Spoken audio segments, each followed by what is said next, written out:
The chance of all bagamba. Bruno K kuona omukazi. Olaba nti nze yankubira akayimba.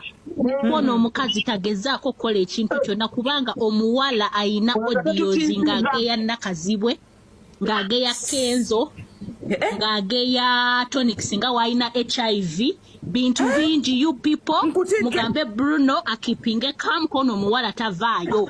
Kubanga it's going to be bloody. Omuwala yamugambe ebintu bingi ebyama bingi kufe ne Vanessa n'abo abantu abo abanene abalala ddala Nakazibwe mugambe Bruno ekintu akitaasi bati Bruno K mo benyogera nabo mumugambe boyi wa mwatakula nti asirike nogamba nekati Mariam gwe muwala kubira na Maria esimu jiwereze lita mukubire ya jiwereze bamukubire yangu arita mukubire Mire simu endala.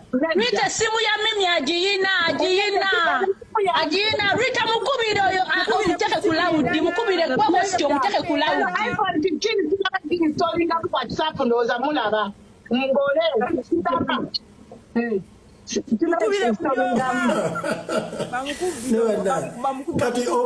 kati Bruno K mwagala bamugobe mu kibuga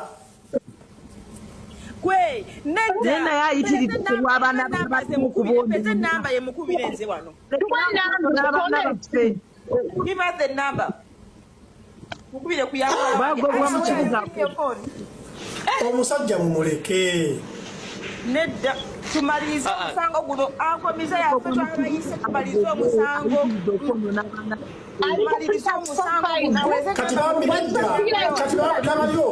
kati nabayo omukazi alabirira omwana wa Bruno K FARIDAH NAKAZIBWE oba badde amulira eri kati era namwagalera babireete wano akomeza yawe nakyotategeera naawe tali ayagala kudistroyinga nze mbasuniddako busunizi nti no tatankula muwala yamugamba ebintu bingi nnyo ate byakoyozinga Bruno mwennyini ddoboozi lye ngaye mwawulidde avuma Seth ne Vanessa ne Banakazibwe bonna bakenzo ne ba Tonics wekite wekiri ddoboozi lya Bruno ng'ageya abo abantu nze mbadde kugambako omugambi nti nno muleke mumugambe akipinge kam omuwala tamulumba. And I want them comment.